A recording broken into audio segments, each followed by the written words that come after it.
too puffed up because Krishna has decorated your forehead with his own hand. It may be that Krishna is yet attracted by some other beautiful girl. I see that the decoration on your forehead is very nicely made, and so it appears that Krishna was not too disturbed in painting it. Otherwise, he could not have painted it to such exact lines. This is an instance of envy caused by Radha's good fortune. In the 10th canto, 30th chapter, verse 30 of Srimad Bhagavtam, there's the following statement. When the gopis were searching for Krishna and Radha after the rasa dance, they thus began to speak among themselves.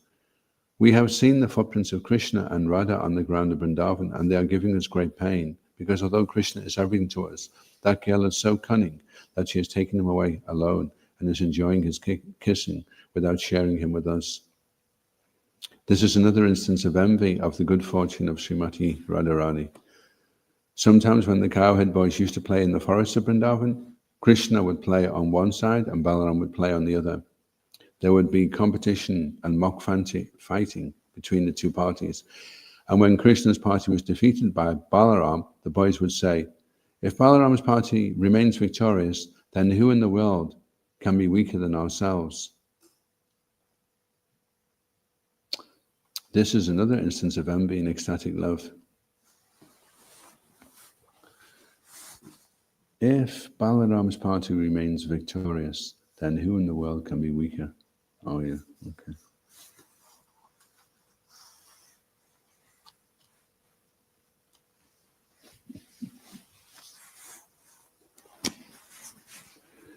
Om Namo Bhagavate Vasudevaya. Om Namo Bhagavate Vasudevaya. Om Namo Bhagavate Vasudevaya.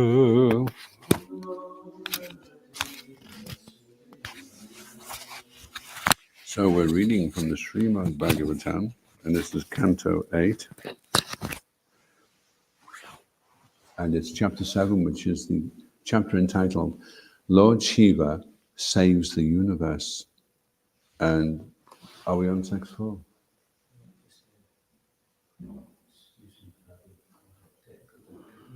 That's a good picture. I have a picnic there. I'll just check which one. The leaders of the demons thought it unwise to hold the tail, the inauspicious portion of the snake. Instead, they wanted to hold the front, which had been taken by the personality of Godhead and the demigods, because that portion was auspicious and glorious. Thus the demons, on the plea that they were all highly advanced students of Vedic knowledge and were all famous for their birth and activities, protested that they wanted to hold the front of the snake. So on to text 4. Iti tusnam stitam dechan vilokya purushottama smayamano vishingyagram pucham jagraha samraha. Iti tusnam stitam dechan vilokya purushottama smayamano vishagyagram pucham jagraha samara. Iti tusnam stitam dechan vilokya purushottama smayamano vishayagram pucham jagraha samara.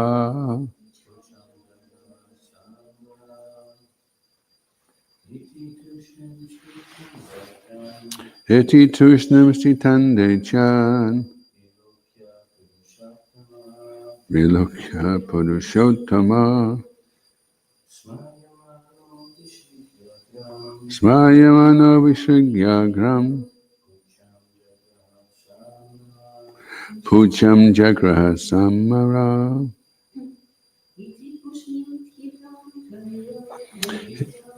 Itu tushmin sitande chan vilokya purushottama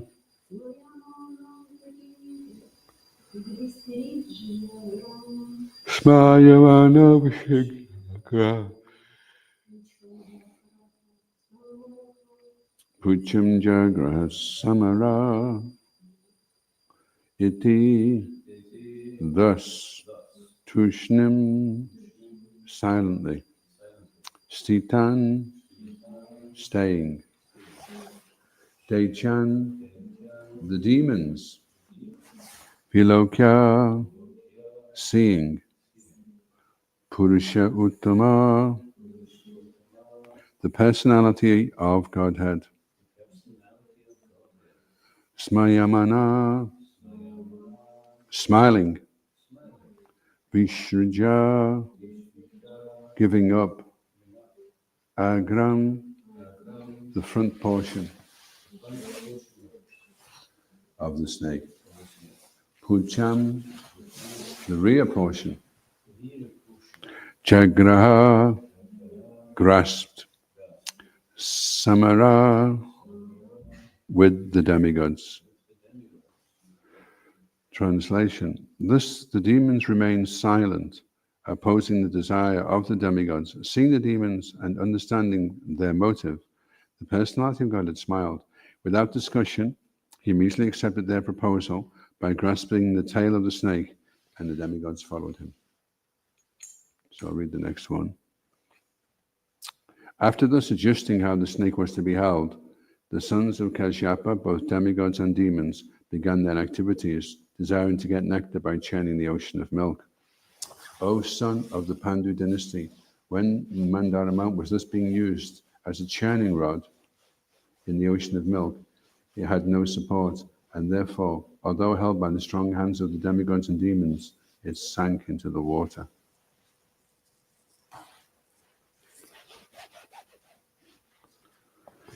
Text 7. Because the mountain had been,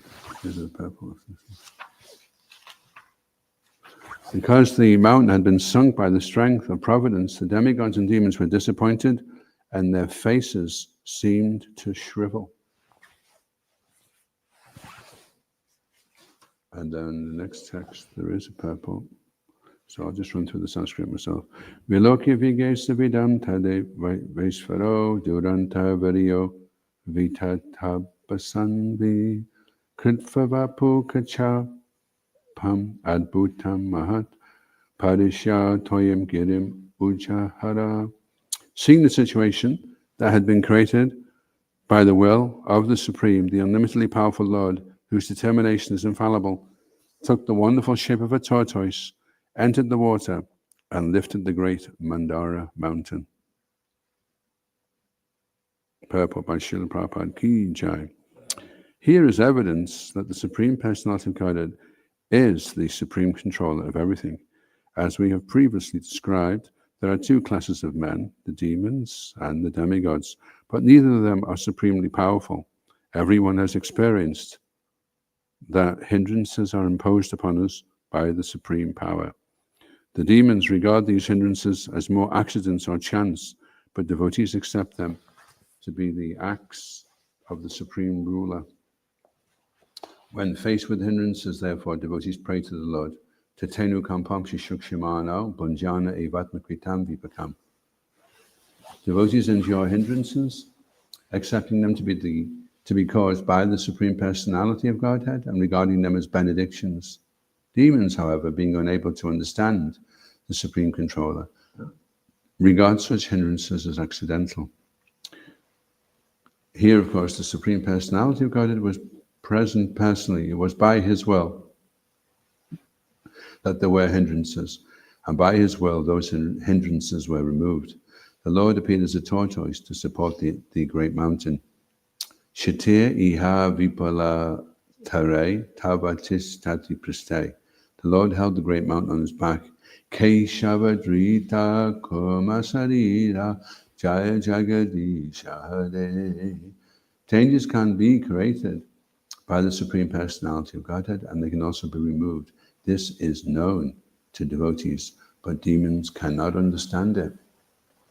Om Gyanadvaranda Shaganandjana Shalakaya Chakshuranmilitam Jena Tasmai Shri Gurave Namaha Shri Chaitanya Manobishtam Stapitam Yena Bhutale Swayambhupakadamayam Padati Swapadantikam Jaya Shri Krishna Chaitanya Prabhunichananda Shri Advaita Gadadha Shri Vasadi Gaura Bhaktarinda Hare Krishna Krishna Krishna Hare Hare Hare Rama Rama Rama Hare Hare.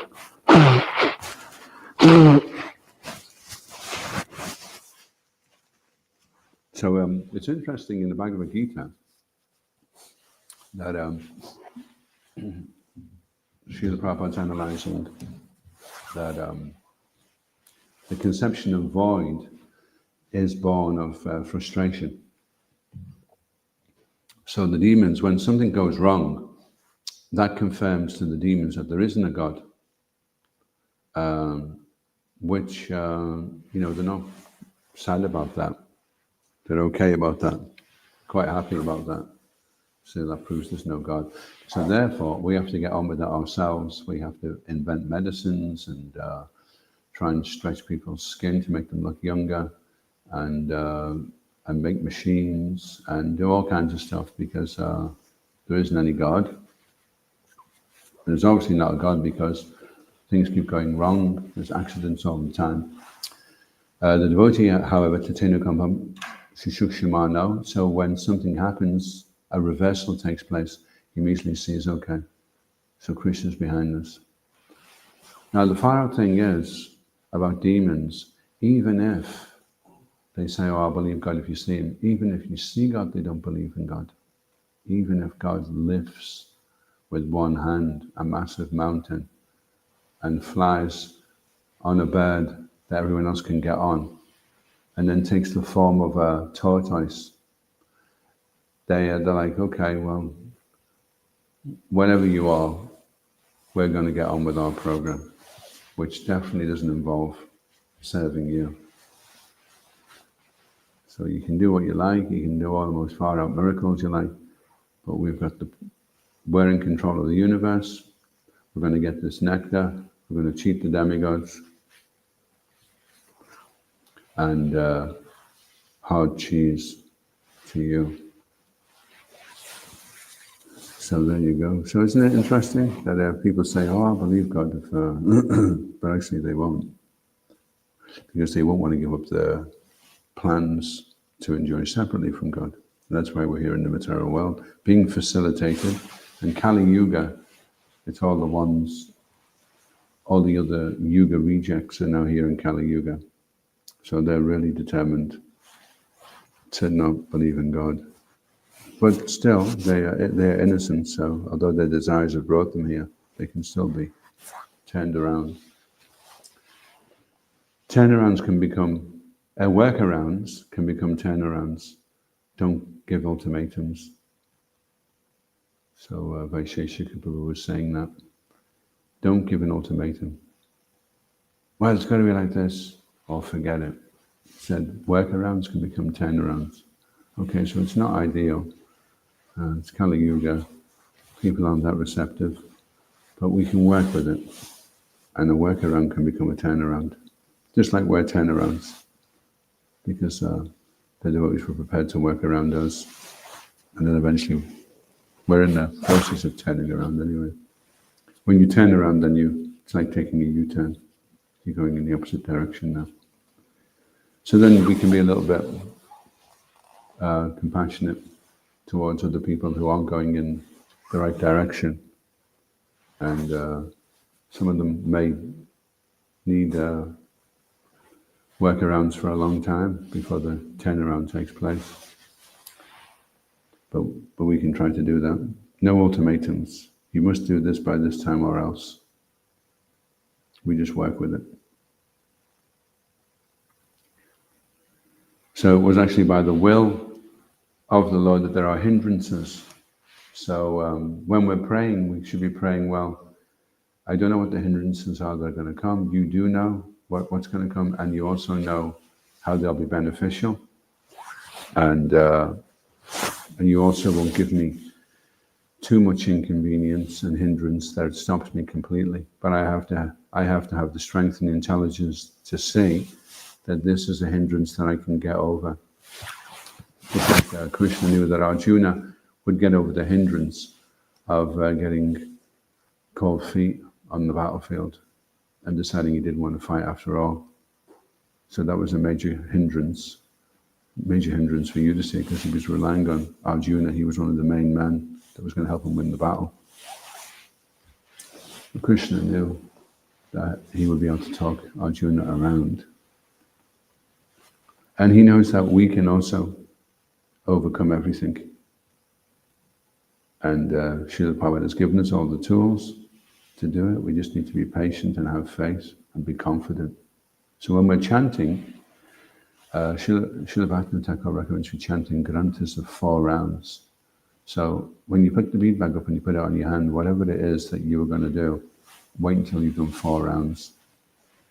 And usually the 4 rounds aren't that good. They can tend to be a bit slower as well. So those 4 rounds, just keep calm and carry on. Don't worry too much about the quality. Just keep pushing. Then you do the next 4 rounds. The next 4 rounds will take you to the tipping point. Usually after 8 rounds, there's a tipping point. And the sound of the name is different. The energies that are working on you change. Your consciousness starts to change. And then from 8 to 12, that grantha starts to become a little bit more absorbing.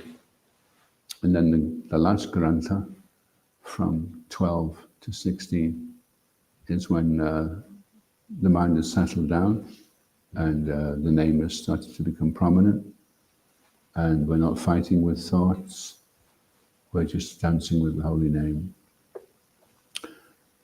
So we have to be confident, and we have to have faith that we have faith. Maya's always trying to tell us that we haven't got faith, but the fact that we're here means we have faith, and quite strong faith as well. And so we shouldn't allow that to be minimized. We should draw on that and remind ourselves, no, I do have faith, actually. So many people are saying that they have faith, but it's not reflected in the way that they behave. For us, we've made major behavioral changes, and that's a significant change has taken place. So from the eyes of God, he's looking to see who his devotees are. Thinks this person's given everything up, and he's working so hard, and he's following everything as best as he can. I'm very pleased with him. That's how Krishna's looking at it. They say that it's difficult to see diamonds if they're all on the ground, and the ground is white or silver, which is what it's like in the spiritual world.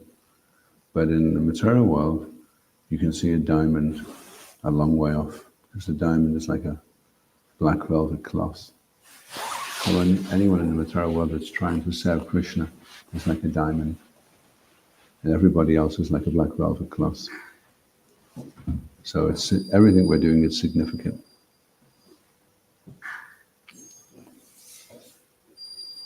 So here we have it.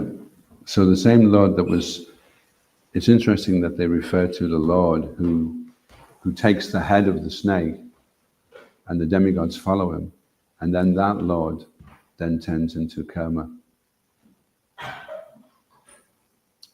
So the demigods must have been thinking by this time, okay, Krishna's going to make sure this happens for us. Whatever happens, he's going to just keep making the arrangements. And for Krishna, he gets a chance to display his powers, and he knows that this will completely, the demigods will be awestruck by seeing these amazing things that their Lord is doing. And the demons, they'll just turn a blind eye. They'll be just like, okay, let's get on with it then. We need to get the nectar. I mean, you'd think that the demons would be thinking, okay, well, if we can do that, we'll probably do anything. If we just surrender to him and ask him to give us the nectar directly, which he can do, because the This nectar isn't the real nectar. This nectar is just a nectar which prolongs your life in the material world. And the real nectar is to revive. Srila Prabhupada said that our soul is in a seed form right now. So the Swarup is not manifested right now. It's just compressed into a seed. So to nourish the Swarup and get the Swarup to start appearing, start developing the Swarup, that's where the nectar is. That's real nectar, because that lasts forever. And no matter how long anything lasts in the material world, even if it lasts, the most it can last is a lifetime of Brahma, and a lifetime of Brahma is not even a breath of Mahavishnu. So, so then how significant is it compared to being in a realm where I think it's 8.5 billion years is just a breath, just a blink of an eyelid. Trillion, yeah. Yeah. What's a trillion? 1,000 billion. 311 trillion, that's right. Yeah. So it's a lot of time, and then suddenly it's nothing. So time doesn't stand in the atmosphere which is eternal. There's only now. And no matter how long you spend away, when you return, it doesn't seem like any time at all.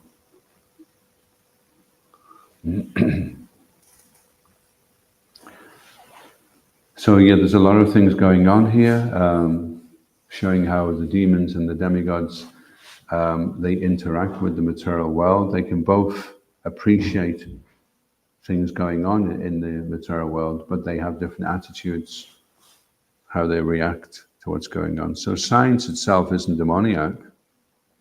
Observing material phenomena and finding ways to use it in the service of mankind and for the good of all living entities is a good thing. But the demons will do it one way, and the demigods. If the demigods were in charge right now on the planet, then all the weapons would be turned into parks and art galleries and all kinds of amazing buildings could be constructed, and the food would be very nourishing, and there would be sweet music, and there wouldn't be all the what Prabhupada called wire music coming up from the hellish planets to drag people down. It'd be all like nice classical and amazing, and people would be meeting to discuss, have Bhagavat Sapta, and they wouldn't have to work so much. They would just work a few days every week, and they'd have the rest of the time to congregate and chant and learn how to crochet or whatever else it is. And so the demons have a different agenda, and the demons have to have it so that most people are going to suffer, and we're going to enjoy more by being the few that can enjoy. Well, why can't everybody? Oh no, that wouldn't be as much fun. Because that's how the demons establish themselves, by killing and lording over. Then that proves that there can't be a God. Whereas if they're all getting together and being nice to each other, can't really, I mean, if there is a God, then he's going to be okay with that. But if I kill somebody and nothing happens, then I'm sure there can't be a God. And the more people I kill, the more I confirm that there can't be a God, because he should have stopped me doing it, and he didn't. So even if he is there, he's not powerful enough to stop me.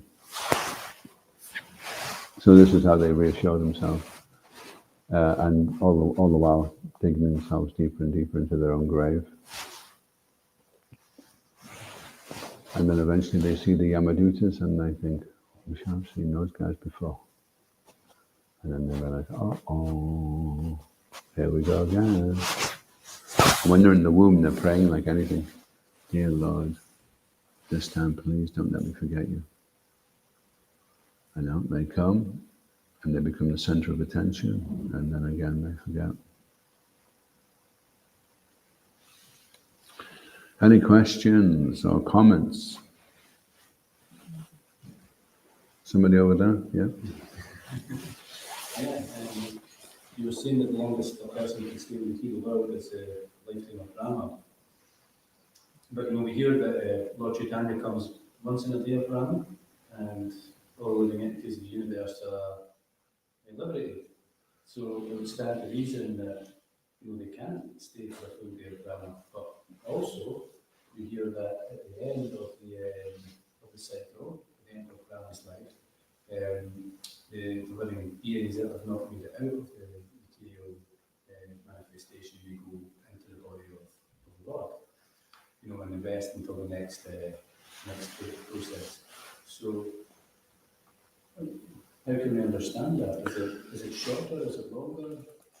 Well, there's a thing called the Pradhan, the Mahatattva, which is the unmanifested material elements, and there's unlimited living entities waiting inside the Pradhan to manifest. And we know that Lord Chaitanya appeared in this day of Lord Brahma and liberated the universe, whether he does it in every day, whether he wants to do it in every day is another thing. Whether you can perpetually stay, you can go from one Brahma to the next and just keep going through. Generally, the way it's set up so perfectly, quite a lot of living entities in Satya Yuga achieve enlightenment. So that's for a quarter of the time anyway. Things are going pretty good the way it works. Everyone's vacating the material world. Those beams that are coming out from Goloka, they're either the souls leaving or the souls coming back. So they're also coming back. I don't know whether it's the same rate as they're leaving, because everything's unlimited, so it's hard to quantify unlimitedness. And I was just reading in the Srimad Bhagavtam Rita that when the soul,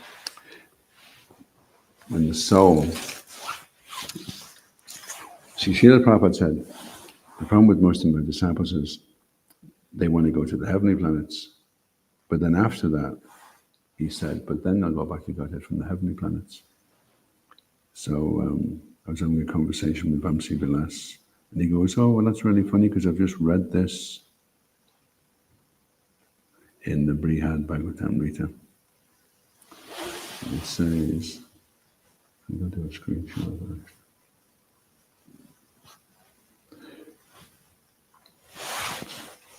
But even the devotees of the personality of Godhead who still have material desires can enjoy the pleasures they wish and then become fully purified and go to the Lord's abode. Commentary. Vaishnava devotees are more elevated than non-devotee Paramahamsas. Even a devotee burdened by material desires is in a better position than an impersonalist free from such desires. Still, just as both karmis and jnanis are distinguished in terms of their relative freedom from ulterior desires, so also are bhaktas.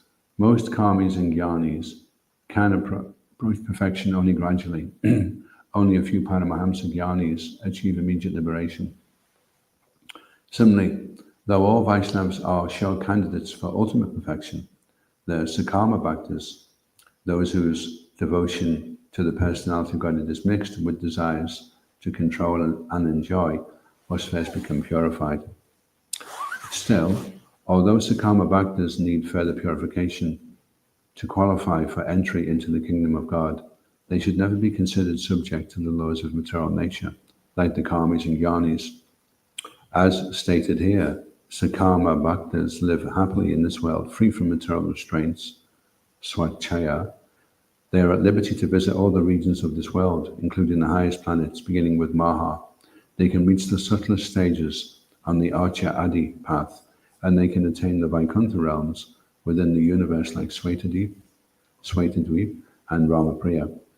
Avoiding frustration from the deficiencies and miseries that taint every material situation, Sakama bhaktas find happiness in this world, Sukha Bhoga.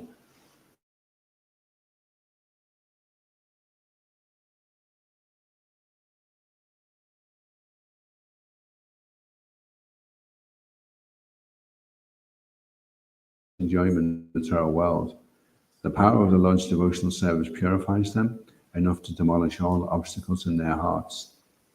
Their material business finished, they then achieve the Supreme Lord's eternal abode.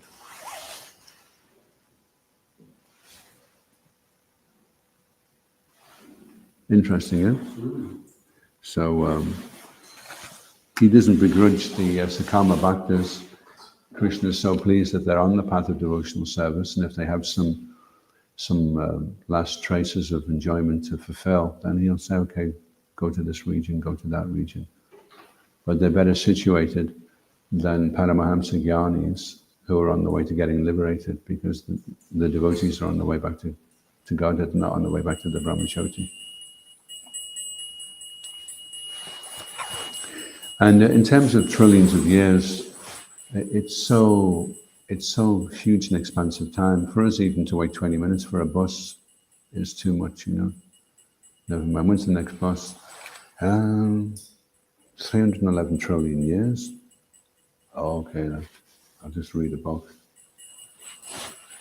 It's just so big, right? It's just such a big expansive time, unlimited expansive time, that for us, that's why we're called Nityabada, we're eternally conditioned, because it's such a long time.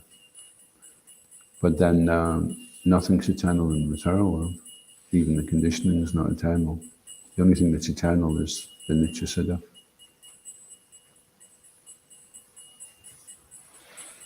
You're saying the Paramahamsa Jnanis are off to the Brahmajyoti. So can you give us a little detail as to why that is their destination? What is it about Jnanis that makes that's where they're going? What is it about their attitude or what they're doing as opposed to a factor? Yeah, the Jnani is a speculator and he's an impersonalist until he's touched with bhakti. So that's the Jnani's extent. Everything is neti. And there can't be this, it can't be that, can't be the next thing. So because it can't be anything with any variety, or anything with any flavor, or anything with any color, the only thing left is this impersonal Brahman. Unless they come in contact with Krishna in some way or other, then they start to realize, beyond the impersonal light, there is form, there is color. Everything that we have here in the material world is there. Otherwise, they just have the conception of void, born out of frustration. And they may reach the Brahmajyoti, but then how long can you remain without any desire?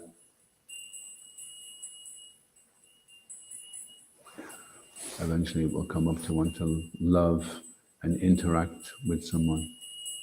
And then you'll have to come back to the material world. Because you've not established a relationship with Krishna. And because they are a stranger to Krishna, then Krishna reciprocates by being a stranger to them. Okay, you don't want me? Okay, then I'll facilitate that until you're ready for me. So it's a momentous occasion when the living entity finally comes Bahunam Janmanam Mente, when he finally realizes that Vasudeva is everything. And those people that pride themselves that, I would believe in God if I could see him. So this pastime shows that that's not the case. Even somebody comes and does the most amazing thing, if you don't want to surrender to God, then you'll find some way around it. We can see this a particular mentality. People have a negative mentality and not even notice money on the street. It's right in front of them, but they can't perceive it. So, as you say, people with this mentality, they can't perceive what is all around them, right in front of them. Yeah, they're covered by the mode of ignorance, distracted by the mode of passion, and placated by the mode of goodness. So everything's okay now. I wash my socks every day. I listen to Beethoven. I help old ladies across the road. I'm a good guy. Even if there is a God, I'll be okay. So there's no urgency for them. They're thinking, I'm a pretty sussed out guy anyway. Whereas somebody heavily in the mode of ignorance, he's thinking, if there is a God, I'm in big trouble. But the person in the mode of goodness is thinking, well, if there is a God, he'll probably pat me on the head. and say, well done, son. You've got a nice garden there. And your socks are spotless. Good boy.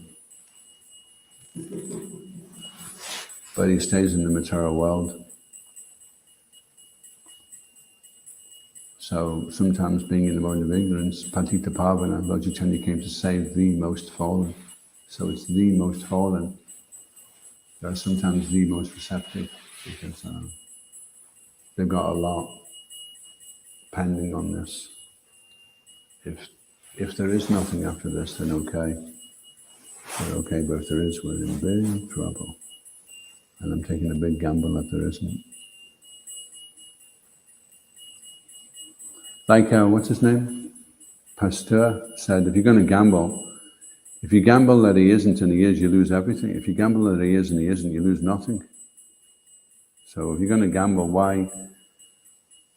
Like there's two horses running. There's this one with, it's a white one with 4 legs.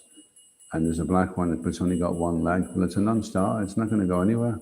So why back a non-starter? At least back the one with 4 legs. If it comes in, great. If it doesn't, well, at least you had the chance of it coming in. The black one, it's not going anywhere. So, have you any insight or advice? You're saying there's these people who maybe can't see these things that are right in front of them, they're so distracted or covered over. But we can see, we know many examples, from different literature of read things in devotional circles, people's own experiences as well, and things that people share that point to the truth, point to Krishna as being the source of everything. So, what can we do? Like sometimes people might not want a book or something. Is there a way we can present things to people to trigger some sort of interest? So when you go to a person and you speak to them, the communication is 8% the word and 92% intonation and body language. So the communication is taking place on a level of consciousness. And even if you say the most far out thing, hello my dear sir, what a wonderful day to see you today. And then you twirl around and do a pirouette and then a triple back somersault and then present in the book. If the 92% of the communication isn't pure and aligned with the super soul, then he'll just think that was so weird. I'm never going to take a book off him. The guy must be crazy. So the spoken word is a very small part of the. It's like you can go to a dog and say, "Hello, boy. I'm just going to hit you on the head with a brick. Is that okay? Yeah, yeah. Come on, boy." And they'll come over, and you can hit them on the head with a brick because the dog's looking more at. Oh, he seems friendly. Maybe he's going to give me a bone or something. He sounds nice. Sounds like a good chap. So although what you're saying isn't good, he's picking up that you're a good guy. And that means your consciousness. The real communication is the consciousness. As you're speaking and the words are coming out your mouth, also the person is connecting with your consciousness. He's seeing how your eyes are moving, how your face looks. Is your face dull? Have you got black bags under your eyes? Are you pasty-faced? Do you look a bit disheveled?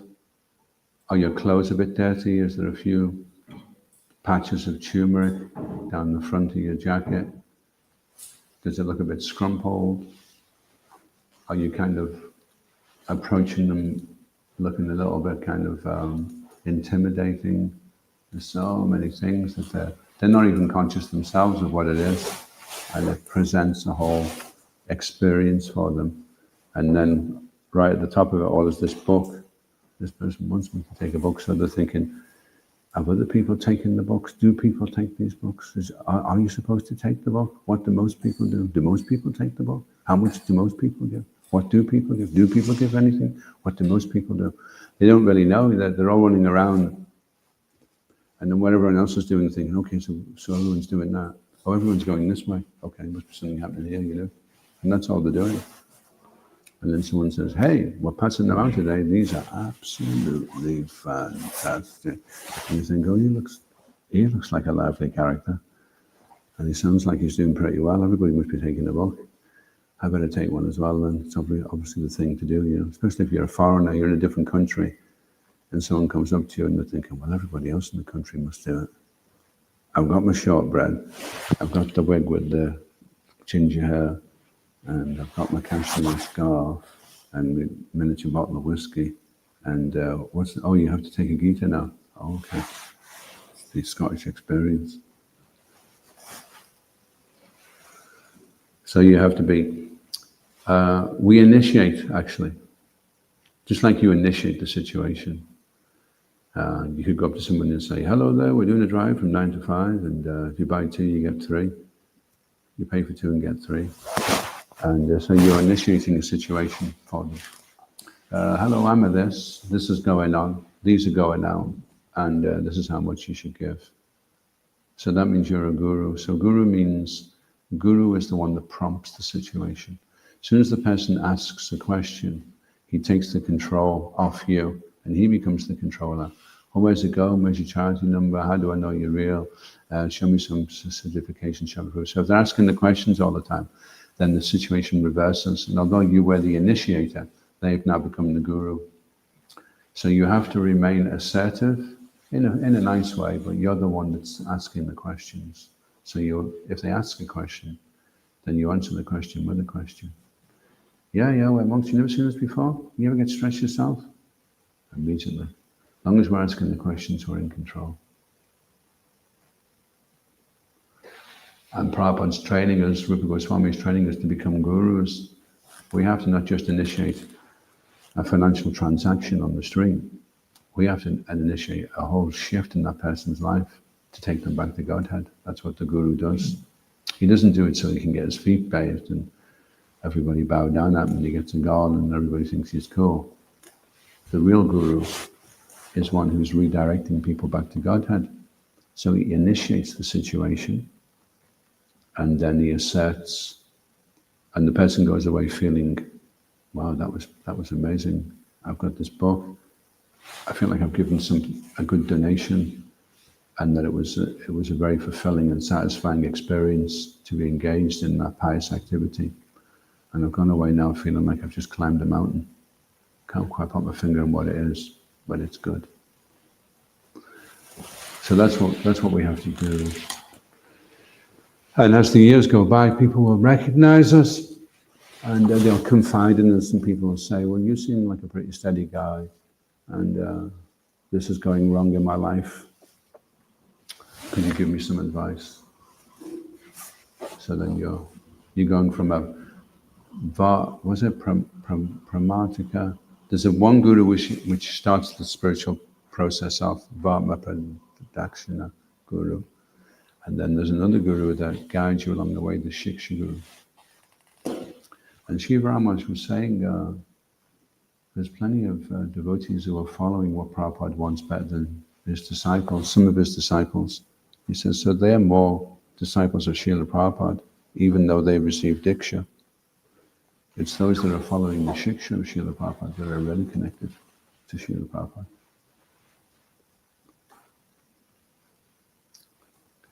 Any questions or comments?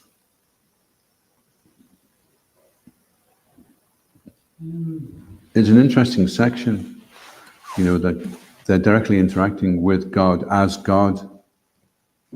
He's not being mistaken as anything other than God. Well, at least the demigods are all aware. And the demons it's interesting that the demons are filtering it through. That, they can't even lift the Mandara mountain. And he picks it up with one hand. And then he turns into a tortoise and goes under the water so that they can put the Mandara mountain on his back. I mean, what can you do that's more far out than that to get people to believe you're God, I mean, these days all you have to do, they say, are you God? And you say, yes. Okay, prove it. Sing a song. I love you, baby. Oh, okay, yeah, he's definitely God. No, I don't think he is God. Okay, well, I'll tell you what, if you can kick the ball round him over his head, through his legs, and in the net, he's God. My God, he is God.